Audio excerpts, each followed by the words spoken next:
Quand nous sommes arrivés, la maison repeignait le fin fond de l'horizon, d'une lumière sombre mais solaire. Derrière elle, derrière cette lumière solaire, derrière cette lumière noire et intense, se cachaient les souvenirs de Ethan. Par milliers et par centaines, ils brûlaient le long de la silhouette de la maison. À l'intérieur, des lumières éteintes, mais des étreintes de souvenirs. Des lumières éteintes submergeaient les fenêtres. Des meubles diffus à l'intérieur de l'obscurité, perdus, confus dans le calme. Cette maison était là, et elle attendait. On a arrêté et parqué les voitures devant la maison. Ethan est arrivé près de moi. Je l'ai regardé avec un sourire. Il m'a regardé avec une tête un peu triste. Il n'était pas complètement triste, mais il savait que la maison qu'il y avait en face de lui était habitée par quelqu'un d'autre que lui. Alors je l'ai regardé, j'ai pris sa main dans la mienne, j'ai regardé la maison et j'ai franchi le premier pas. Sa main dans la mienne, il a franchi le deuxième et m'a suivi jusqu'en haut. Cette maison, confuse et diffuse à travers le temps. Maintenant, Ethan, un peu plus vieux, un peu plus âgé, rentre chez lui. Cette maison qui a peuplé son enfance, cette maison qui a peuplé ses souvenirs, cette maison qui n'a cessé de traverser le temps avec lui quand il était encore enfant et qu'il jouait à des jeux, les jeux auxquels il s'amusait, quand il dessinait l'avenir, ou restait sur son PC pendant des heures. Toute cette maison a gardé ses souvenirs. Et j'ai ouvert la porte et j'ai vu Belle. Et j'ai ouvert la porte et j'ai vu Belle. Quand je l'ai revue avec sa chevelure noire. Elle m'a paru si présente que j'ai tout de suite présenté Belle à Ethan. C'était une chance pour moi, mais surtout une chance pour lui, de retrouver sa maison encore une fois. J'ai regardé Belle avec un mascara, un fond de teint noir sur son visage. Sous ses yeux, un fond de teint noir, un mascara noir et un eyeliner qui étirait ses yeux de biche. Je l'ai regardé et je l'ai présenté à Ethan. Quand elle a ouvert la porte et que nous sommes rentrés avec Ethan, Ethan a regardé partout autour de lui, comme si des millions de souvenirs lui retombaient sur la tête. J'étais à côté de lui et j'ai regardé Belle. Je lui ai demandé comment est-ce qu'elle a fait pour avoir cette maison. Nous nous sommes assis et nous avons parlé. Elle nous a expliqué comment elle a fait pour avoir cette maison qui avait été mise sur le marché. J'ai regardé Belle sans l'accuser, je lui ai dit « Oui », et elle a été mise sur le marché sans son accord. J'ai proposé à Belle de le laisser faire un souvenir.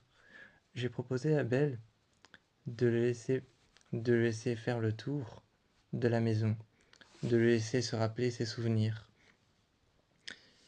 Et il a fait le tour de la maison. Je lui ai demandé en prenant sa main s'il voulait que je le suive, mais non.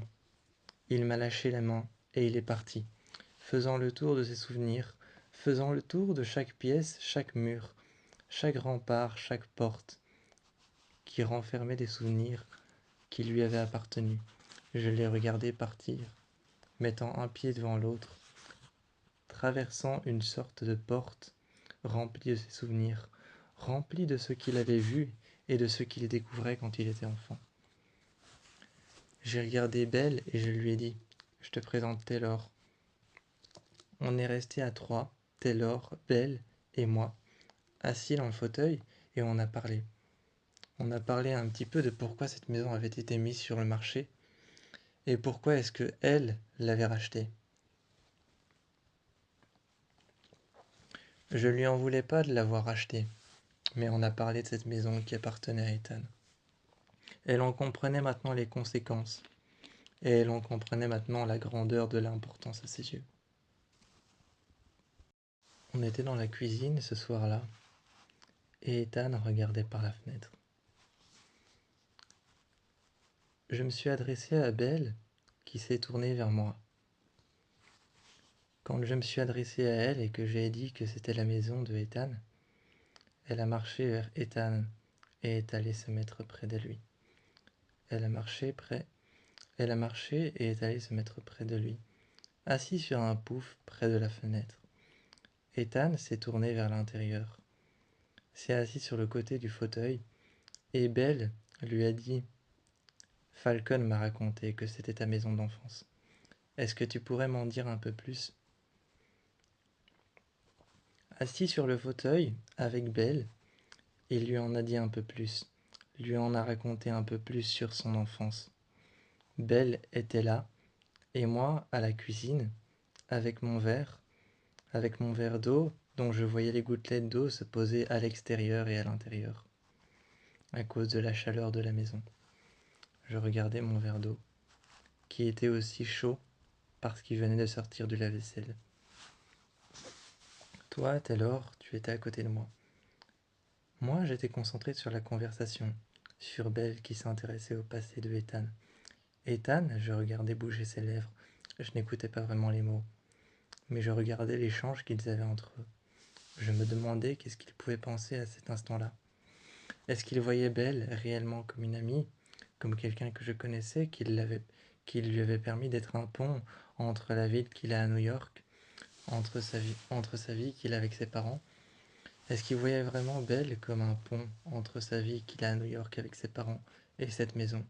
Ou est-ce qu'il la voyait juste comme une étrangère qui s'intéressait à son histoire parce qu'elle était perturbante, voire même intrigante? Alors je me suis posé plusieurs questions. Et finalement, quand ils sont revenus tous les deux, Belle s'est assise près de moi. Ethan, silencieux, est allé à la fenêtre et s'est assis sur le fauteuil près de la fenêtre. Il m'a regardé. J'ai dit à Belle: 1 minute. J'ai posé mon verre sur la table et je suis allé voir Ethan. Je lui ai finalement posé cette question que je redoutais. Je ne voulais pas lui poser cette question de peur de lui faire mal ou de le blesser, mais j'ai pris mon courage à deux mains, je l'ai regardé et je lui ai dit: ça a été avec Belle.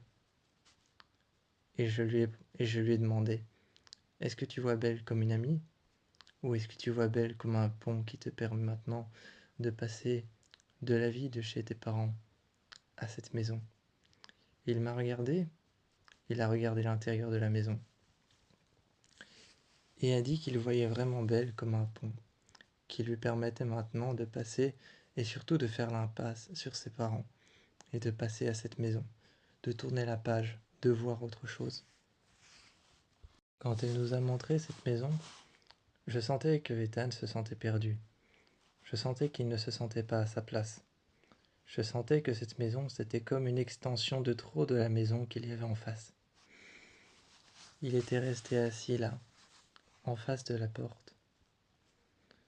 En face de la porte vitrée, donnant à l'extérieur sur la maison. Une porte qui était juste dans la grande fenêtre. Restant assis contre la porte. Et ensuite, restant assis là, juste devant cette porte vitrée.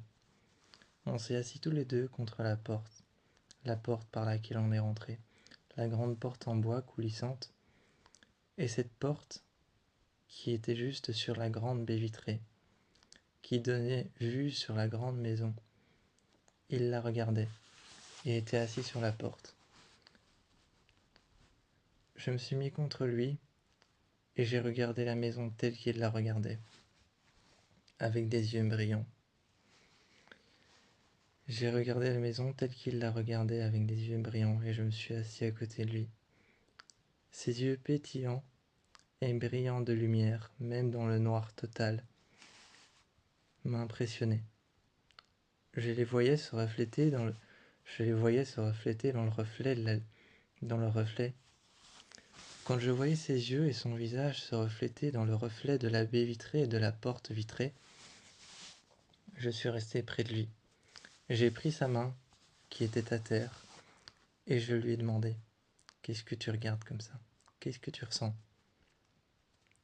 J'ai senti ses épaules se contracter, sa colonne vertébrale un petit peu se tendre. Ensuite, un mouvement sur la droite, il s'est tourné vers moi et il m'a regardé. Là, j'ai senti que ses épaules se sont décontractées, ses omoplates se sont décontractées, son dos s'est courbé un peu vers l'avant. Il a apporté son pouce juste sur sa lèvre, m'a regardé, a commencé à caresser sa lèvre et sa deuxième lèvre. Caressant ses lèvres, m'a regardé et a dit: Je sais pas, j'ignore. Il m'a regardé en disant: J'ignore ce que je ressens. Je sais pas si je suis d'accord avec tout ça, en regardant au-dessus, en levant les yeux. Je sais pas si je suis d'accord avec ça, mais en même temps, je crois que j'en ai besoin. Sur le moment, je ne savais pas quoi lui dire quand il m'a dit qu'il n'était peut-être pas d'accord avec ça. Je lui ai dit: T'as qu'à en parler demain à Belle. C'est ce que j'avais envie de lui dire, s'il n'avait dit que ça. Mais quand il m'a dit qu'en même temps il n'était pas d'accord, néanmoins, en même temps il n'était pas d'accord, là j'avais envie de lui dire: Tu peux me dire pourquoi t'es pas d'accord? Pourquoi t'es pas d'accord avec ça, tant qu'on est en face de ta maison? On était à l'intérieur de cette petite maison qu'elle avait fait pour les invités, qui n'était qu'une maison beaucoup plus petite, à la deux, une demi, une demi-moitié de la maison en face. Et je l'ai regardé. Je l'ai regardé mitigé à l'idée de rester ici, à l'idée d'être d'accord. J'ai regardé la manière dont il était en train de frotter sa jambe et d'appuyer sur sa cuisse.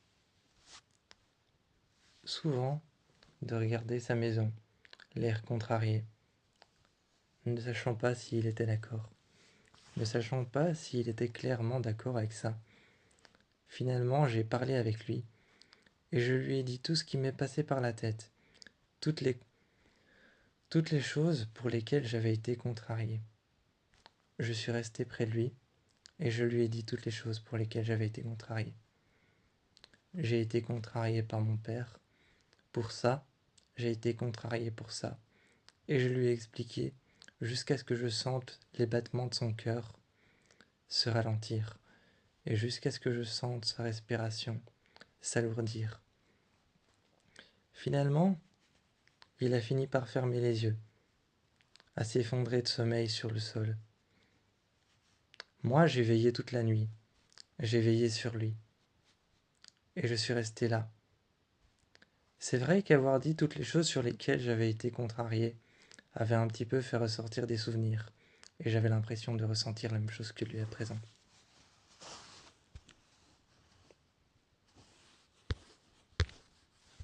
C'est le soir même où on s'est installé que j'ai commencé à remarquer son regard.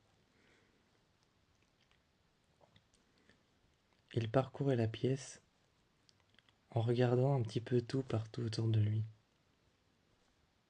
S'installait à certains endroits et fixait un endroit fixe. Ça pouvait être une photo au mur.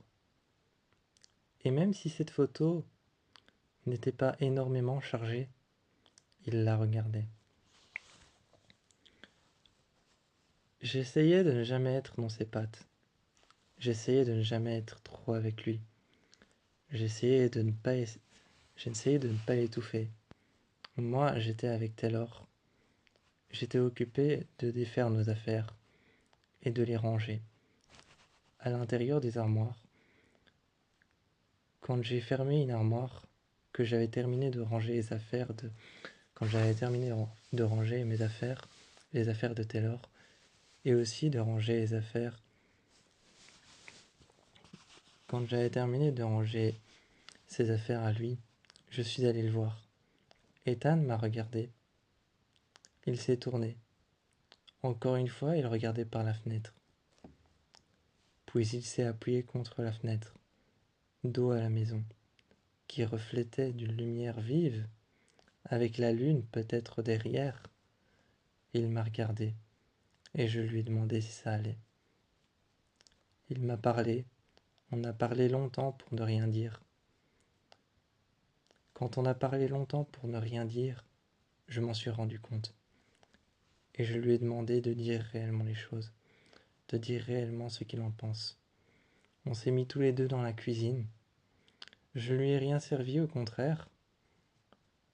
On s'est mis dans la cuisine, à un endroit isolé, isolé de la maison, isolé du salon, isolé des chambres, isolé de la décoration, isolé des grandes baies vitrées par lesquelles il pouvait regarder. Et on a parlé tous les deux. À ce moment-là, quand on a parlé, je lui ai dit, quand on s'installait, Taylor était encore dans la chambre. Lui, il m'a dit, tu sais, je suis pas sûr de pouvoir tenir avec une main appuyée juste sur la table, sur le côté. J'ai vu cette main appuyée sur la table. Ce n'était pas qu'un simple appui, c'était un signe qu'il dévoilait ses cartes, un signe qu'il dévoilait son jeu, qu'il me montrait enfin la vraie vérité derrière le voile. Je connaissais Ethan. Je savais que c'était un garçon qui avait du mal à dévoiler son jeu. Je savais que c'était un garçon qui avait du mal à dévoiler ses cartes.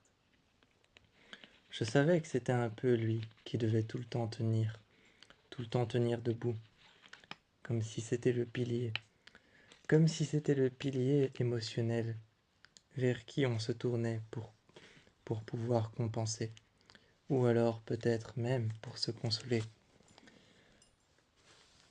Il pensait qu'il était ce pilier. Il pensait il pensait que parce qu'il était le plus calme, parce qu'il était certainement celui qui avait une famille plus équilibrée, et celui qui savait le plus ressentir quand ça partait totalement en vrille. Il pensait que c'était pour ça qu'il fallait qu'il cache son jeu. Mais je me suis mis près de lui, et ce soir-là, il a dévoilé son jeu, prêtant attention à chaque détail et me montrant qu'il n'était pas si d'accord que ça. J'avais enfin réussi à percer sa carapace, à rentrer à l'intérieur de son esprit et de savoir ce qu'il se passait dans sa tête lorsqu'il retrouverait un fragment d'humanité, et surtout lorsqu'il retrouverait un fragment de son enfance, ce qu'il n'a jamais pu retrouver à travers Taylor, ni même moi. L'essentiel, c'était que je sache qu'il allait bien. Il m'avait dévoilé son jeu, m'avait dévoilé ses cartes, et je savais enfin comment il se sentait. Ce soir-là, je suis allé voir Belle, parce que je savais qu'elle ne dormait pas encore. Je voyais de la fumée qui était en train de s'échapper de la terrasse, alors je savais qu'elle était assise là seule avec sa cigarette, qu'elle regardait qu'elle regardait le fond du jardin. Je me suis levé, j'ai mis un sweat et un jogging, et je suis allé la voir. Je me suis assis près d'elle, elle a certainement entendu mon arrivée. Des pas sur le plancher qui devaient grincer, et je suis allé la voir, et je lui ai demandé, tu regardes quoi comme ça? Elle a tourné la tête, la fumée de sa cigarette, qu'elle a soufflé sur le côté, et je lui ai dit, tu sais, ça fait énormément de bien à Ethan d'être ici. Merci pour ce que tu fais. Elle m'a regardé et m'a dit, je ferai tout pour toi. Maintenant que je connais Ethan, je ferai tout pour lui aussi. Elle m'a regardé et m'a dit, c'est pas parce que j'ai arrêté d'être ta fille au père, la fille au père de ta mère, que je ne suis plus ton ami. Je l'ai regardé et j'ai dit, c'est un petit peu comme si tu l'étais toujours. Là, tu t'occupes de moi. Tu m'offres une maison, un toit, un endroit où dormir. C'est un petit peu un moment où tu reprends ton travail, mais sans t'en rendre compte, réellement. On est restés là tous les deux, au coin du feu. Au coin du feu, dehors, j'entendais le bois crépiter. Sur une grande plaque métallique, des bûches étaient posées et étaient en train de cramer. Je les ai regardées. Ardentes, elles étaient en train de brûler. Et derrière, la lumière était en train de s'allumer dans la maison tout au fond du jardin. Je me suis dit c'était l'or peut-être qui était en train de se lever. Mais j'ai vu que ce n'était pas lui. Ce n'était pas lui. Dehors, s'est assis tout seul, Ethan. J'ai mis ma main sur l'épaule de Belle, je l'ai remercié, et je lui ai dit « Merci pour tout ce que tu fais ». J'ai été rejoindre Ethan, et je lui ai demandé « Ça va? Tu te sens bien ?» Et il m'a regardé en me disant « Oui, t'étais parti faire quoi là-bas ?» J'ai haussé les épaules et je lui ai dit « Juste parler à Belle, la remercier pour tout ce qu'elle fait, pour tout ce qu'elle fait pour nous, et ce qu'elle fait pour toi principalement. T'aurais jamais pu retrouver ta maison si elle ne l'avait pas achetée, si je la connaissais pas. » Alors j'ai été la remercier. Ethan m'a pris la main en me demandant s'il pouvait aussi aller la remercier. On y est allés tous les deux. Je suis revenu avec Ethan. Et Ethan a remercié Belle en se mettant là où j'étais assis juste à côté d'elle. Il l'a remercié en lui disant merci pour tout ce que tu fais. Sans toi, j'aurais jamais pu retrouver ma maison. Belle l'a regardé en lui disant mais c'est normal, en posant sa main juste derrière lui. Et Ethan m'a regardé parce qu'il avait l'habitude que ce soit moi qui fasse ça. Mais là, c'était Belle. C'était la fille au père que j'avais quand j'étais jeune. Donc ça ne changeait quasiment rien. Et il m'a regardé et je lui ai fait un signe de la tête. J'ai incliné la tête sur le côté, je lui ai montré des yeux apaisés, un sourire en coin en lui disant « T'inquiète pas, continue. » C'était ce que disaient mes yeux et c'était ce que disaient mes lèvres. C'était ce que disait ma tête inclinée. Ne t'inquiète pas, continue à parler. Dis ce que t'as à dire. Et il est resté là, à côté d'elle. Le vent faisait son effet. Le vent faisait sa chanson entre les herbes, presque au sol et presque au-dessus de la maison, entre les arbres et les branches, pendant que l'extérieur se réchauffait et que le feu, lui, faisait son effet, comme si les quatre éléments autour de nous, le vent, le feu, l'air, notre respiration et nos battements de cœur, chaque chose jouait un rôle. Le lendemain matin, doucement, j'ai réveillé Ethan. J'ai regardé 1 minute dehors, voir si je devais le réveiller. Et j'ai juste réveillé Ethan. Nous sommes partis à deux, on est allé courir, et je me suis assis près des écluses.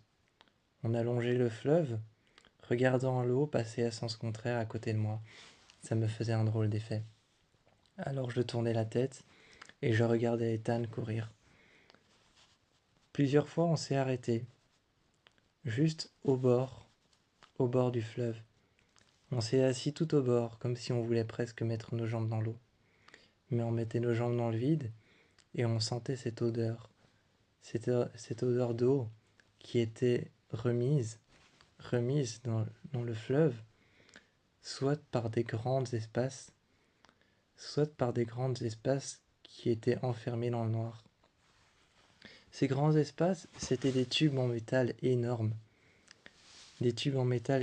qui déversaient de l'eau, et j'arrivais à les voir. Certains étaient en béton. J'arrivais à les voir de loin, mais je n'arrivais pas à les atteindre. À peu près comme le passé de Ethan. Et j'ai regardé Ethan, regardant cette eau se déverser. J'écoutais le bruit que l'eau faisait. Et j'étais là, voyant les énormes tubes de métal et les énormes tubes en béton qui étaient posés l'un au-dessus de l'autre ou l'un à côté de l'autre. L'eau se déversait en cascade et retombait violemment. On est passé par le passage qui menait au barrage. Au barrage, on s'est arrêté et on regardait toute l'eau qui se déversait sur le côté. Il y avait un horizon avec plein d'eau, avec de l'eau déversée par jets. J'ai regardé toute cette eau, cette immense étendue, cette immense perte d'eau à perte de vue, avec un bout de terre tout au fond, que je pouvais à peine apercevoir une petite ligne de terre qui était tellement loin que je ne pouvais pas la rejoindre. Encore une métaphore qu'offrait la nature pour montrer le passé de Ethan. Ethan la regardait avec des yeux brillants, pétillants, scintillants. Et moi, j'étais là à côté de lui. Je la regardais concentrée. J'étais avec Ethan et on s'est assis à côté des écluses. Les écluses s'ouvraient, récupéraient l'eau, la faisaient monter, puis descendre, et se réouvraient de l'autre côté. C'était comme un passage, une trappe, et on observait l'eau partir, se dégager, le niveau de l'eau descendre, et des chiffres apparaître sous la surface. Moi, je regardais Ethan. Ethan m'a pris par la main et on a continué à courir. Rester là un instant assis sur l'herbe, sentir que nos muscles nous font mal, sentir qu'on a couru juste assez, regarder les écluses se vider, regarder cet horizon rempli d'eau, rester au barrage et regarder cet horizon avec les plusieurs écluses les unes à côté des autres, comme si elles ne se quittaient jamais, comme nous trois, même si cette fois-ci Taylor était resté à la maison. C'était un moment presque magique, divisé entre deux mondes. D'un côté, l'étendue d'eau, avec la fine couche de terre tout au fond, la fine horizon de terre à peine visible, et de l'autre, les écluses, les usines abandonnées, et les étendues de terre. C'était suspendu entre deux mondes, entre Ethan et moi. Je lui ai tenu la main, et je lui ai demandé « Dis-moi ce que ça te fait ». Mais derrière mon « Dis-moi ce que ça te fait », il y avait surtout un « Délivre-moi tous tes secrets ». On s'est assis, on ne s'est pas assis dans l'herbe, mais sur le chemin du barrage. On a écouté l'eau, et je pense que c'est sur ça qu'il s'est concentré pour me délivrer tous ses secrets. C'était comme si la maison dormait déjà encore. C'était comme si la maison dormait déjà. Mais nous, pas encore. On était dans la maison, tous assis sur le fauteuil, moi avec Taylor, et Ethan sur le côté qui était assis par terre. Tous encore éveillés, mais la maison pourtant déjà éteinte. La maison était déjà éteinte, les lumières étaient éteintes. Il n'y avait que les lumières de la cuisine qui étaient allumées. Les petites lumières de la cuisine, des petites lumières un peu jaunâtres, un peu anciennes, éclairant d'autres lumières vintage posées sur le bar. Le bar lui-même vintage, exposant plusieurs vieilles plaques d'immatriculation et plusieurs plaques que l'on retrouve sur les grandes routes ou sur les routes désertiques. Bref, une décoration vintage, une décoration ancienne, des vieux fauteuils en cuir dont je sentais encore le tissu en dessous pour raccrocher tout ça pour raccrocher tout ça à son squelette en bois. Je regardais le vieux meuble, les vieux meubles en bois, sur lesquels étaient posées des vieilles plaques d'immatriculation, et je me disais que c'était bien le genre de Belle d'installer des choses comme ça. Il y avait des vêtements à elle, sur les meubles, ça m'a fait sourire pendant un instant. La maison était déjà éteinte, les chaises déjà rangées, mais les meubles, pourtant, eux, ils étaient là. Et ces meubles anciens tout autour de nous rappelaient le passé. Un moment, elle a regardé Ethan, est venue à côté de lui, et s'est assise par terre, et lui a dit « Si tu veux, je peux faire quelque chose pour toi. N'importe quoi. Dis-moi ce que tu veux que je fasse. » Ethan l'a regardé en lui disant « Quoi? Comment ça? Faire quelque chose? Si je peux faire quelque chose, si jamais quelque chose te passe par la tête, parce que après tout c'est ta maison. » J'ai vu qu'elle parlait de la maison comme si ce n'avait jamais été la sienne. Comme si depuis qu'on était arrivé, c'était celle de Ethan. Toujours celle de Ethan. Et elle lui a dit si jamais tu veux que je te libère une chambre dans la maison, ou si jamais tu ne supportes plus d'être là-bas au fond du jardin, que tu veux revenir, que tu veux me parler, ou si jamais tu veux retrouver des effets personnels. Certaines chambres ont été laissées telles quelles. Ethan a regardé Belle, et Belle lui a dit: Tu veux me suivre pour aller voir ces chambres? Il l'a suivie, et quand elle a fermé la porte derrière elle, j'entendais marcher au-dessus. Moi j'étais couché et je regardais. J'écoutais les pas et j'essayais de les voir se déplacer à l'intérieur de la chambre. Ethan était assis sur un lit avec Belle. Belle était avec lui en lui disant, en lui demandant qu'est-ce qui s'est passé clairement ici. Tu as vraiment vécu toute ton enfance? Ethan racontait que oui, il avait vécu toute son enfance ici. En racontant qu'il avait vécu toute son enfance ici, elle lui rapportait des bacs, des boîtes, enfermées dans certaines portes qui étaient closes. Mais lui, il avait encore les clés de cette maison. Alors il se disait que certaines portes, peut-être il pouvait les ouvrir. Elle apportait boîte après boîte, et lui, il les regardait.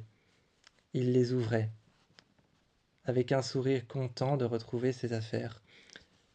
Il disait à Belle, ça c'était mes BD de quand j'étais jeune.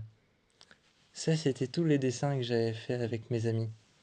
Ah, Et il regardait ses souvenirs revenir à la surface, comme des bulles d'air qui s'étaient cachées comme des bulles d'air qui s'étaient cachées tout en dessous de l'eau, ou alors tout en dessous d'un fleuve, mais qui revenaient à la surface, après s'être longtemps cachées, sous la mer, sous un lac, sous une étendue d'eau, sous un barrage, sous une rivière. Et toutes ces bulles d'air qui revenaient à la surface, pour lui c'était comme ses souvenirs, c'était la même chose. Et il regardait chacun, chacun de ses souvenirs. C'étaient des objets qui n'étaient sans importance, des vieux jeux, des vieux jeux avec lesquels il jouait quand il était tout jeune, ou alors des devoirs, un carnet de notes, un cahier qu'il utilisait pour écrire ses cours, ou alors encore un vieux PC, ou une vieille clé USB, des vieilles photos, ça pouvait être n'importe quoi. Un vieux plâtre qu'il avait conservé, qu'il avait gardé à l'intérieur d'une boîte. Ça ne sentait effectivement pas bon. Mais avec Belle, quand elle est redescendue, Ethan est redescendu lui avec son vieux plâtre qu'il avait conservé, quand il s'était cassé un bras en grimpant dans un arbre. Il l'avait conservé, et le plus drôle, c'était que le plâtre ne faisait même plus la taille de son bras aujourd'hui. Mais quand il le tenait en main, je voyais dans ses yeux que pour lui c'était important plus que tout au monde. Taylor et moi, on les a rejoints. Quand on est arrivé en haut, j'ai poussé la porte légèrement. Je n'ai pas toqué sur la porte, mais j'ai toqué sur le mur. À l'intérieur, il y avait une véritable pièce d'or pour Ethan. Plein de ses souvenirs étaient posés partout, par terre, sur les armoires. Une véritable pièce d'archive. Et pour Ethan qui voulait retrouver ses souvenirs, une véritable pièce d'or.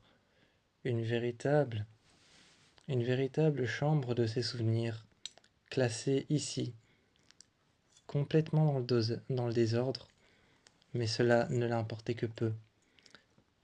Cela ne l'importait que peu que tout soit dans le désordre, que les années se mélangent, que les années se confusent, que les années soient diffuses, qu'elles se confondent, qu'elles se... que les années se confondent, que les années se diffusent, que les années soient confuses, ou alors encore qu'elles s'entremêlent, se mélangent, ou alors se dispersent un peu partout autour. Je suis resté avec lui, et la nuit, finalement, on est resté là. Avec son plâtre en main, il était sur le côté. Moi, attiré par des vieux bracelets et des vieux colliers. Ce n'était pas une boîte à bijoux, c'était des bracelets qu'il y avait sur une main. Une main qu'il avait été, une main qu'il avait été arrachée d'un mannequin. Ça se voyait. Au niveau de l'avant-bras, elle était sectionnée, coupée. Pas retirée comme retirée sur un mannequin, mais cassée. Cassée comme si on l'avait cassée avec quelque chose. un objet tranchant. Je l'ai regardé et dessus, il avait posé plein de bracelets. J'ai pris cette main, je l'ai pris en main, et je lui ai dit: qu'est-ce que t'as fait avec cette main? Il m'a regardé, a pris la main, et là s'est mis contre le mur. Je me suis mis à côté de lui, Taylor aussi, et il nous a regardés. Il m'a dit c'était la première fois, avec un ami. On avait fracturé une vitrine pendant, on avait fracturé une vitrine pendant une manif. J'y ai déposé j'ai déposé tous mes bracelets, et je suis parti avec la main d'un mannequin. Je ne sais d'ailleurs toujours pas pourquoi j'ai fait ça. Il regardait la main du mannequin en plastique. Et il nous expliquait qu'il ne savait toujours pas pourquoi il avait fait ça. Belle s'était assis à côté de lui en lui disant: et maintenant tu sais pourquoi tu l'as fait? Belle s'est assise à côté de lui en lui disant: tu peux peut-être essayer maintenant de remettre un des bracelets. Quand elle lui a dit ça, il s'est tourné et a répondu: c'est sûr qu'ils m'iront plus. Et a déposé la main dans les mains de Taylor. Taylor a pris alors la main du mannequin. Et à ce moment-là, quand Belle lui a dit: mais ils ne m'iront plus, ils ne m'iront plus. Quand Belle lui a dit: mets-les, même s'ils t'iront plus, mets-les. Il a essayé d'en mettre un, et ça ne passait pas. Il a essayé d'en mettre un deuxième, et ça ne passait pas, en disant: tu vois, ils ne me vont plus. Taylor a reposé la main par terre, et Belle s'est mis en face de lui. Moi, je l'ai regardé. Je regardais ce qu'elle faisait, et elle m'a dit: donne-moi ta main, laisse-toi faire. Elle a tourné sa main, a défait les bracelets les uns après les autres, a défait les nœuds, même s'ils étaient fragilisés avec le temps. Elle les a remis ensuite. Elle a refait les nœuds autour de lui. Et les uns après les autres, tous ces bracelets se retrouvaient encore à sa main. Il disait qu'il allait encore grandir, et Belle, à côté de lui, a mis sa main sur son épaule, l'a regardé et lui a dit: impossible, t'as 31 ans. Les garçons s'arrêtent de grandir à 21 ans. Ça fait 10 ans que t'as arrêté de grandir. On est redescendu avec cette main de mannequin, avec le vieux plâtre qui était resté sur la table. Ça faisait des souvenirs en plus, des souvenirs qui malgré tout étaient importants et ancrés dans les origines de cette maison, et surtout dans les origines de Ethan. Un matin, contre sa voiture, contre sa Audi Q7, il était appuyé juste contre la porte avant. Il était occupé de regarder le mur, et je me suis mis à côté de lui en lui demandant: qu'est-ce que tu regardes comme ça? Qu'est-ce que tu observes aussi attentivement? Il s'est tourné vers moi et a dit: tu sais ce qu'il y avait avant là? J'ai regardé le mur qui était couverte d'une plante grimpante qui n'était pas si belle que ça. Je me suis tourné vers lui et j'ai dit: je sais pas, 2 fenêtres qui ont été condamnées, une porte là en bas, juste devant nous. Il a levé les yeux et a dit: non, autrefois j'avais fait une fête et tout avait brûlé. Là, sous ce mur, ce qu'il y a, c'est un amas de cendres. C'est un mur complètement brûlé, complètement cramé. Je suis resté là avec lui longtemps. Ensuite, Taylor est arrivé et il nous dit: qu'est-ce qui se passe tous les deux? Finalement, avant que je ne dise à Taylor: tu sais ce qu'il y avait là avant? J'ai regardé Ethan, j'ai pris sa main et je lui ai dit: vas-y, dis ce que tu viens de me dire. Il s'est tourné vers Taylor et a dit: tu sais ce qu'il y avait là avant? Taylor l'a regardé et comme moi, il a réagi pareil, observant un peu partout autour de lui ce sur quoi il s'était appuyé comme nous, la voiture, mais à quel endroit? Un peu plus près du pare-choc. Il a regardé le mur et a dit: je sais pas, une porte, une fenêtre condamnée. Ou alors peut-être qu'il y avait une vieille grille, quelque chose comme ça. Ethan, lui, a regardé le mur dans un long silence, s'est tourné vers moi, et puis sur un point fixe, il a regardé le mur et a dit: Non, j'avais fait une fête et le mur a brûlé. Il a complètement brûlé. Tout, jusqu'en haut. Ensuite, il a levé les yeux juste un peu, m'a regardé moi, a observé juste autour de nous et a dit si vous regardez encore un peu autour de la plante, vous voyez le mur est noir. J'ai vu que Taylor s'est avancé, a posé sa main sur le mur. Et finalement, ses deux mains contre le mur, s'est appuyé sur le mur comme s'il voulait écouter à travers. Mais ce qu'il voulait faire, ce n'était pas écouter, c'était voir derrière la plante. Et il avait bien raison. Le noir, tout ce qui avait brûlé, tout ce qui avait brûlé le mur, la peinture, le noir était resté là. J'ai regardé Ethan et je lui ai dit, et tu veux qu'on fasse quoi? Finalement, j'ai été demandé à Belle de venir. Elle est venue, je lui ai dit qu'on était juste là où étaient parquées les voitures. Je lui ai demandé si en achetant la maison, est-ce qu'elle était consciente qu'un mur avait brûlé. On lui avait parlé de certains dégâts, mais pas de celui-ci. Alors cette journée-là, on en a profité pour tout retirer. Tout de suite, Belle est arrivée avec des outils de jardinage. Elle est arrivée avec des outils de jardinage, mais surtout des outils de jardinage pour couper, pour trancher, pour arracher, pour retirer des plantes. On s'est tous servis et on a retiré des plantes comme si on retirait une façade de son passé. Une façade soit qu'il ne voulait plus, soit comme si on décortiquait la maison pour qu'elle nous révèle tous ses souvenirs. Et la seule chose qu'elle a révélée, c'est un mur clairement brûlé, qui n'avait pas bougé depuis ce jour où il avait fait cette fête. J'ai regardé Ethan et je lui ai dit, et maintenant, on fait quoi? On est allé parler dans le salon. On est resté longtemps en silence et j'ai fini par avoir une idée. J'ai regardé la maison, tout au fond, la nôtre, enfin la maison qu'elle avait fait construire. J'ai regardé Belle et mon regard a voyagé de visage en visage. Puis j'ai regardé Taylor. J'ai réfléchi et puis c'est toi que j'ai regardé. Là, j'ai eu une idée. La meilleure idée, je pense, que je pouvais avoir. On est sorti et on a fait un petit hôtel. On a fait un petit hôtel et à l'intérieur du grenier, j'ai été chercher des bougies que j'avais vues, dans une chambre quand on était déjà venu. Il y avait des bougies quelque part dans une chambre. Elles étaient à prise de vue et je les ai prises les unes après les autres. J'ai fabriqué un petit hôtel, posant des grandes bougies, déposant un chandelier juste devant, contre lequel j'ai mis un cadre. Qu'est-ce qu'il y allait y avoir dans le cadre? C'est la question que tu m'as posée en prenant ma main. Et tu m'as demandé, qu'est-ce que tu vas mettre dans le cadre?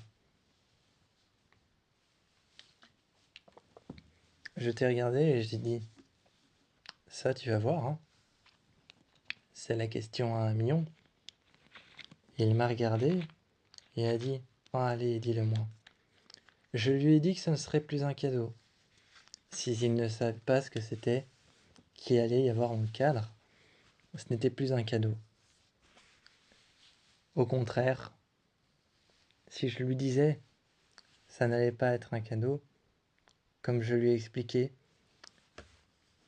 Mais là, par contre, c'est vrai que d'un côté, je pouvais tout lui expliquer, tout lui dire, ce que je faisais. Mais d'un côté, si je lui disais ça, le cadeau allait se transformer en une simple performance. Alors je lui ai dit, finalement, il voulait savoir, c'était sa maison. J'ai fait la photo, j'ai défait le cliché et je l'ai posé sur un fond noir. Posé sur un fond noir, une photo de nous qui avait été obscurcie. Je l'ai mise là et la photo de la maison sur un petit cliché photo, sur un Polaroid que j'ai secoué et glissé dans le cadre. J'ai posé le cadre contre le chandelier. Contre le chandelier, j'ai posé le cadre. Il y avait désormais un autel. Un chandelier avec une tête au milieu et avec 4 têtes sur le côté. J'ai déposé le chandelier, j'ai allumé les bougies. J'ai déposé 4 bougies autour du chandelier, 2 sur les côtés et 8 petites derrière, 2 devant, et je les ai toutes allumées. Il fallait éviter que ça crame une deuxième fois, c'est ce que Taylor m'avait dit pour rigoler. Ça avait fait rire Ethan. Je m'en suis surpris parce que moi, ça ne m'avait pas fait rire. Cet hôtel était représentatif du passé. C'était une sorte de cadeau. Alors oui, même si je lui disais ce que j'avais fait, ce que je comptais faire, ou même si je ne lui disais pas, le cadeau quelque part allait être détruit. Parce qu'on était revenu dans cette maison pour faire des fouilles, pour trouver des réponses. Alors je lui ai dit, mais j'ai essayé de préserver la surprise. Finalement, quand cet hôtel était construit, Ethan l'a regardé. Il l'a regardé comme ça, appuyé contre la voiture, moi debout à côté de lui. Je lui ai demandé ce qu'il en pensait. Il a laissé les bougies éteintes et a dit qu'elles seraient encore plus belles lorsqu'il aura plu, que les bougies seront éteintes, peut-être un peu dégradées, que la photo aura subi le temps, qu'elle sera encore plus belle après. On est revenu après une nuit de pluie, et il était vrai que le temps qui avait dégradé cet hôtel et dégradé notre photo avait clairement rendu un aspect beaucoup plus présent, beaucoup plus ancré dans la réalité de la maison. J'ai alors regardé Ethan et nous sommes rentrés. Le temps venait de faire son œuvre et d'ancrer la réalité d'un hôtel complètement nouveau, avec une photo de nous et une photo de la maison, en œuvre principale, et un chandelier, en quelque chose d'ancré dans une réalité qui était figée dans le passé, ou alors qui reflétait plutôt le passé. En pleine nuit, Ethan était parti. Je m'en étais rendu compte parce que j'étais encore sur mon GSM sur le côté. J'avais fermé les yeux, mais j'avais laissé mon GSM tourner, la musique dans les oreilles, avec mes écouteurs. J'écoutais tranquillement Lana Del Rey. J'écoutais sa voix hypnotique, j'écoutais ses chansons qui parlent de mort, qui parlent de fin et qui parlent de début. J'écoutais attentivement chaque parole, chaque rythme hypnotisant, et j'étais là. Au moment où je l'ai vu se lever, je l'ai entendu partir et fermer la porte derrière lui. Je l'ai suivi sans trop le suivre réellement. J'ai attendu qu'il s'en aille, qu'il parte d'un couloir, qu'il s'en aille ensuite dans le jardin. Dans le salon, j'ai attendu qu'il parte, qu'il fasse coulisser la porte sur le côté et qu'il traverse le jardin. Il est allé au mur, s'est rendu au mur. Là, il s'est mis devant l'autel qu'on avait fabriqué. Après une nuit de pluie, il a allumé une bougie. C'était comme si la flamme flottait au-dessus de l'eau. Les bougies étaient remplies d'eau, la cire avait creusé et la mèche, elle, avait commencé à brûler et se dégrader. Il en avait allumé une seule, une sur le côté. L'eau à l'intérieur donnait l'impression que la flamme flottait, comme si elle n'était même pas sur la mèche, comme si elle brûlait en suspens, entre deux mondes. Je me suis rendu près de lui, en mettant ma main sur son épaule, et je lui ai demandé si tout allait bien. Il a regardé la photo complètement dégradée, complètement humide, complètement ondulée. J'ai regardé la photo aussi. Elle était dégradée, déchirée. Peut-être des animaux, ou alors encore le temps qui avait fait son œuvre. Elle était pliée, cassée, et même la teinte de la maison avait un petit peu disparu.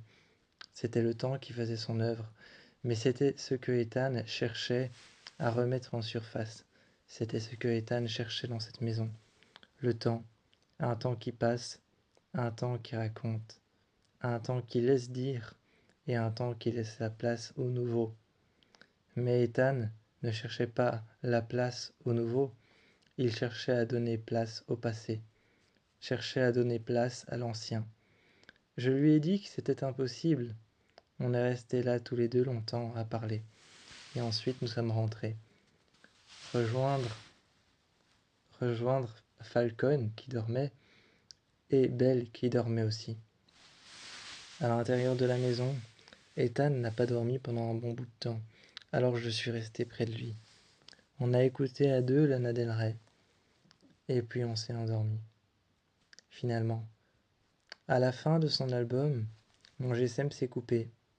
Au bout d'une minute de chanson, mon GSM s'est coupé à la fin.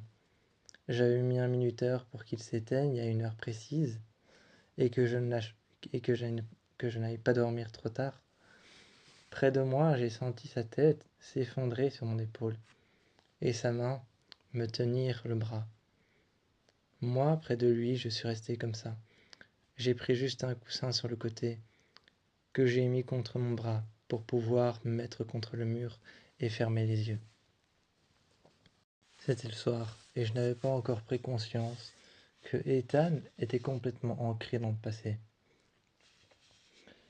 Il n'avait pas besoin qu'on le guérisse ou quoi que ce soit, il avait juste besoin de se reconnecter avec une époque révolue, une époque qui avait déjà tiré un trait sur lui. Très souvent, on dit que c'est pas parce que le passé est passé que le passé a forcément tiré un trait sur vous. Parfois, certaines personnes formulent cette phrase comme ça, mais la vraie abréviation, c'est que ce n'est pas parce que le passé a tiré un... Ce n'est pas parce que vous avez tiré un trait sur le passé que le passé a forcément tiré un trait sur vous. Le passé est un peu comme un être vivant. Le passé garde un peu tous vos secrets. Je comprenais que Ethan voulait revenir à cette époque-là. Une époque révolue, mais une époque qui était garnie de souvenirs. Une époque qui gardait son temps tel qu'elle était. Le passé vivait un peu avec le présent. C'était une philosophie qu'on m'a appris, et je l'ai raconté à Ethan, que le passé vit un peu avec le présent. Il y a 5 minutes, c'était le passé. Il y a quelques secondes, quand on a franchi la porte pour aller dans le couloir, c'est le passé. Le passé n'existe pas réellement. Le passé, c'est quelque chose qu'on a mis en place pour pouvoir se situer dans le temps. Je lui ai expliqué ça, et je lui ai dit que là où je voulais en venir n'était pas ce qu'il pensait. C'était pas le contredire, lui dire d'arrêter de chercher, ou lui dire d'arrêter de s'ancrer dans le passé. Il le peut s'il le veut. Si pour lui ça lui fait du bien, il peut le faire. Ce que je veux lui dire, c'est que le passé est toujours présent. À chaque instant, à chaque moment, où je te parle là maintenant, le moment où j'ai commencé à te parler, le moment où j'ai commencé à réfléchir et à chercher mes mots, c'était clairement ce moment-là, c'était le passé. Et je lui ai dit que s'il voulait parler de tout ça, ne serait-ce qu'avec moi, avec Belle, ou avec Ethan, ou lui-même tout seul, que Ethan, s'il voulait parler de tout ça, avec moi, avec Belle, ou alors avec Taylor. Ethan pouvait nous en parler, à tous les trois. Et je lui ai dit que je connaissais un café où on pouvait aller. On y est allé le lendemain et on s'est installé. Ethan a tout de suite compris et je l'ai vu dans son regard. Pourquoi il avait tout de suite compris que je l'avais emmené là-bas. Ce café s'appelait Fireworld. Il s'appelait Fireworld. C'était un café qui collectionnait les feux, les divers incendies qui s'étaient passés dans le monde. Les divers incendies, les incendies les plus connus, les plus réputés, voire même les plus petits incendies. Ça pouvait aller du plus petit, ou même d'un incendie privé, à un incendie connu. Il y avait toute une galerie au fond du café. On est allé la voir, et là j'ai vu à sa manière de se tenir, d'observer les œuvres, d'observer les photographies, à sa manière de se tenir, de bouger, de fixer un coin précis dans une photo, de regarder une photo, de rester en face pendant un instant. J'ai vu qu'il retrouvait le sourire, ou plutôt que ses yeux étaient en train de redécouvrir quelque chose, comme s'il avait compris seulement en voyant des photos d'incendie ce que je lui avais dit hier, quelque chose qu'il avait pris un peu à la défensive. Mais je m'étais rendu compte que toutes ces photos avaient pris un sens pour lui. Pour lui, toutes ces photos lui avaient fait comprendre que ce que je disais hier n'était pas du tout quelque chose où je voulais lui dire d'arrêter de chercher. Ce n'était pas du tout quelque chose où je voulais simplement lui dire arrête de chercher dans le passé, tu n'y trouveras rien. Mais c'était quelque chose où je voulais lui raconter que son passé le suit toujours à la trace, qu'il est toujours présent un peu comme un ami, comme moi et Taylor et comme Ben, et comme Belle en ce moment, comme moi, Taylor, et comme Belle en ce moment. Son passé est toujours présent, c'est ce que je voulais lui expliquer. C'était quelque chose où je ne voulais pas aller en contresens. Et je comprenais qu'en regardant ces photos, il l'avait compris, à son regard et à sa manière de se tenir. Quand on est arrivé là-bas, il s'est dirigé vers un tout petit cadre, à l'intérieur duquel il y avait un mur qui brûlait, et une grande maison carrée. Carrée à certains endroits, rectangulaire et longue à certains endroits, complètement vitrée, et cette maison était en contre-jour avec une lumière orangeâtre et jaunâtre. C'était quelle maison? C'était la sienne et il l'a regardée longtemps. Il a regardé ce petit cadre longtemps. Je me suis mis derrière lui, la main sur l'épaule, et je lui ai dit « Est-ce que tu veux que je l'achète ?» Il a regardé le prix. Fixant un coin au-dessus du cadre, je lui ai dit « Oui, je ferai ça. » Avant même qu'il me pose la question, je lui ai dit « Je ferai ça, tu sais, hein. Je l'achèterai. » Je ne l'ai pas décroché du mur, mais j'ai juste levé la main. Une femme est arrivée en me disant avec son bic en main « Elle vous intéresse la photo ?» J'ai dit « C'est pas qu'elle nous intéresse, c'est que la maison appartient à mon ami. » En disant ça, j'ai mis sa main sur le bas de son dos. En tenant sa main, en mettant ma main sur le bas de son dos, et il m'a regardé. La jeune femme a regardé la photo, a dit que c'était impossible. Moi, j'ai regardé la femme et je lui ai dit « Et pourtant, c'est vrai. C'est sa maison, c'est son incendie que lui a provoqué. » J'ai aussi posé une question en disant « Et quand vous êtes venu faire la photo, vous êtes rentré sur une propriété privée ?» La jeune femme, gênée, a alors commencé à décrocher la photo. Elle l'a emportée derrière. J'ai senti que Ethan s'était un petit peu éteint, le regard vers le bas, fixant un mur, mais pas totalement en bas, je l'ai regardé. Je lui ai dit « T'inquiète, elle va revenir. » Elle est revenue avec le papier, Elle est revenue avec les papiers à remplir pour pouvoir faire la livraison. Je lui ai dit qu'il n'y avait pas à faire de livraison, que ma voiture attendait juste dehors, qu'il n'y avait qu'à nous la donner. Elle l'a emballée, nous l'a donnée, et cette femme, encore derrière, m'observait. Je sentais son regard. Oui, je l'avais contredit plusieurs fois, mais j'allais dans le sens de Ethan désormais. J'avais un peu de mal à comprendre qu'il puisse vouloir retourner dans le passé. Mais une fois que j'ai compris que s'il retournait dans le passé, c'était pour retrouver des effets personnels, ou alors des choses dont il avait l'impression qu'il ne lui appartenaient plus vraiment, ou qu'il ne retrouverait plus une fois qu'il habiterait totalement chez moi. Je savais que ces choses, c'était ça, c'était des choses qu'il ne retrouvera plus jamais, en habitant chez moi, en habitant à New York, dans la grande ville, des choses qu'il aura perdues pour de bon. Alors il cherchait à les rassembler, à tous les retrouver, et cette petite photo, c'était clairement la chose qu'il lui valait. C'était clairement la chose qu'il lui fallait. La chose qui valait plus d'importance que tout ce qu'il avait trouvé. Avant de partir, de faire nos bagages, de ramener tout ça aux voitures, on a fait une photo du petit hôtel. On a fait une photo du petit hôtel Et une dernière chose qu'a faite Ethan, c'est déposer une carte qu'il avait écrite quand il était jeune. Et il l'a déposée sur l'autel. Je l'ai regardé à genoux la déposer, puis se retourner, un geste de la main et un regard calme. Et puis nous sommes montés. Nous sommes montés dans la voiture. J'ai dit à Ethan, est-ce que tu veux aller avec Taylor à l'avant ou aller avec moi à l'avant?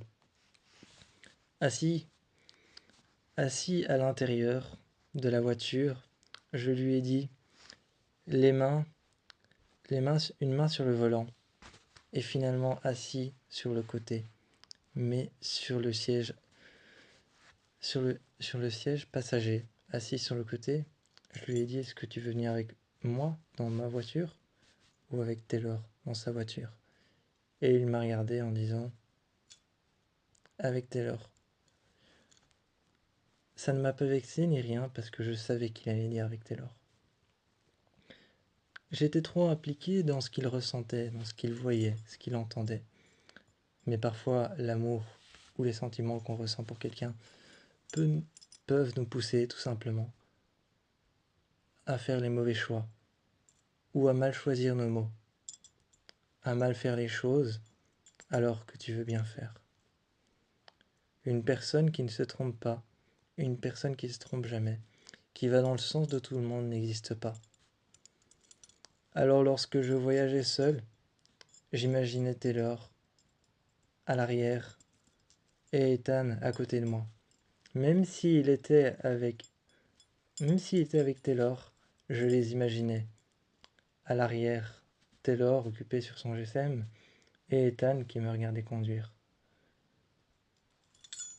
Ça ne me permettait pas de tenir le coup, mais ça me permettait surtout d'imaginer à quel point j'avais fauté et de pouvoir ensuite trouver les bons mots pour m'excuser. Quand on est arrivé à New York, on a garé les voitures à l'extérieur. Les portes se sont ouvertes et je lui ai dit « Je m'excuse pour ma réaction à la maison ». Il a dit que c'était pas grave, qu'il savait que tout partait d'un bon sentiment, que tout partait de l'amour que j'évoquais pour lui, que tout partait de ce que je ressentais pour ce qu'il voyait, ce qu'il entendait et ce que lui ressentait. Il savait que c'était à ses dépens. Il savait que c'était à cause de ça. Il savait que c'était pour ça. Donc il ne m'en a pas voulu. Il m'a embrassé, m'a simplement dit de me taire, m'a tenu la main, et cette fois-ci c'était à lui de me dire « Viens, on monte, retrouver ton appartement ». On a franchi la porte et je lui ai dit « Non, notre appartement ». J'ai à peine claqué des doigts, ne sachant pas pourquoi. Nara n'était même pas avec moi, mais j'ai à peine claqué des doigts. La porte devait être ouverte. Nara est arrivée en courant, et elle a descendu les escaliers. J'entendais ses pattes qui frappaient contre le béton, et elle est arrivée devant moi. Ethan, lui, s'est mis à genoux, caressant mon chien. Je l'ai regardé, et je lui ai dit « Oui, c'est clair. Là, le passé, on a tourné la page dessus. » Il s'est levé et m'a regardé et a dit « Oui, une bonne fois pour toutes. » La porte était fermée. Taylor est arrivé, a ouvert la porte et a dit « Bon, on monte ?» On l'a regardé tous les deux avec un sourire, et nous sommes montés, avec Nara à mes côtés. Mais tout ce que j'avais fait, la manière dont j'avais fauté, il savait que ce n'était pas à cause d'un mauvais sentiment, mais d'un bon. Donc tout était réglé une fois la porte ouverte. Nous sommes arrivés dans ma chambre, mais finalement, au bout du salon et de la cuisine, nos chemins se sont séparés. Lui a grimpé dans sa chambre, là où il y avait le bureau de mon père, et moi j'ai continué ma route, avec Nara, mon chien, et avec Taylor. Ce n'est que plus tard, le soir, dans la soirée, qu'il a frappé à la porte et qu'il a demandé s'il pouvait rentrer.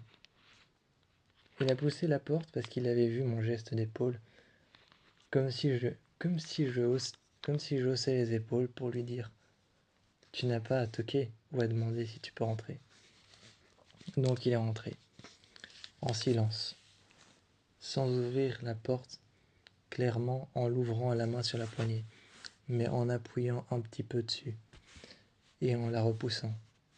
Et puis s'est assis près de moi.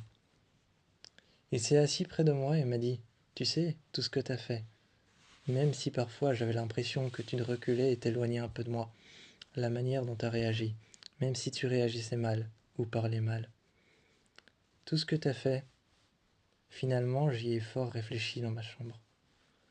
J'y ai fort réfléchi et je me suis dit que c'est moi qui ai mal réagi. Je l'ai regardé et j'ai vu que, en ayant fort réfléchi à ça, il m'avait dit qu'il avait eu l'impression que c'était lui qui avait mal réagi. Je me suis mis près de lui et je lui ai dit: « Non, c'est ni toi ni moi. C'est la faute du passé. C'est la faute du présent. C'est la faute du temps. » Je lui ai dit que le temps était le seul fautif. Il s'est remis près de moi et c'était vrai. C'était le temps, le fautif. J'ai pris la voiture avec Ethan. Je l'ai regardé dans la voiture quand il s'est assis. Il m'a regardé moi, et moi les mains sur le volant, et j'ai appuyé sur les pédales. J'ai alors démarré, et sur la route, je lui ai dit: « Tu vas voir, je vais te montrer quelque chose. » On est arrivé devant la maison encore une fois. Belle est arrivée.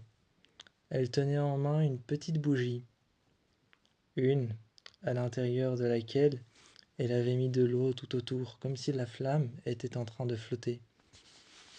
La flamme donnait l'impression, au-dessus de l'eau, de ne pas être accrochée à la mèche, mais de flotter au-dessus de l'eau, comme si deux éléments qui généralement ne sont pas accrochés s'étaient soudainement soudés l'un à l'autre. L'eau et le feu, la chaleur et le froid, comme s'ils s'étaient raccrochés l'un à l'autre. Elle m'a donné une bougie et je l'ai tenue. On est allé la poser. Et je lui ai dit: « Regarde, on veut te montrer quelque chose. » Il y avait un grand voile rouge, et Ethan était surpris. Il y avait un grand voile rouge qui était au-dessus de la, qui était au-dessus de la petite autel qu'on avait fabriqué. L'autel était toujours autant dégradé. On est arrivé et on a posé ces deux bougies sur l'autel. Là, j'ai dit à Belle que c'était bon. Elle pouvait tirer le voile. Elle a tiré le voile et juste au-dessus, il y avait quelque chose que j'avais gravé. J'avais pris le temps de le graver et de remplir ce que j'avais gravé avec un produit qui se reflétait à la lumière du soleil, un produit qui s'endurcissait à la chaleur. J'avais passé des heures à le faire, à graver, à verser ce produit à la verticale, à verser ce produit à la verticale, dedans, avec une seringue, à l'intérieur du mur, pour que ça reste, avec un moule et avec une planche, en métal que j'avais mis contre et que j'avais chauffé à blanc. Je l'avais chauffé à blanc et je l'avais laissé là un moment. Ensuite, je l'ai retiré, comme faire un moule de la maison, comme faire un moule du passé. Je lui ai expliqué comment ça s'était passé. Chaque étape, d'abord graver les lettres dans le mur, comme graver dans le marbre. Comme graver dans le marbre, graver les lettres dans le mur. Tout ça, c'était très compliqué. Et puis ensuite, aller chercher ce produit.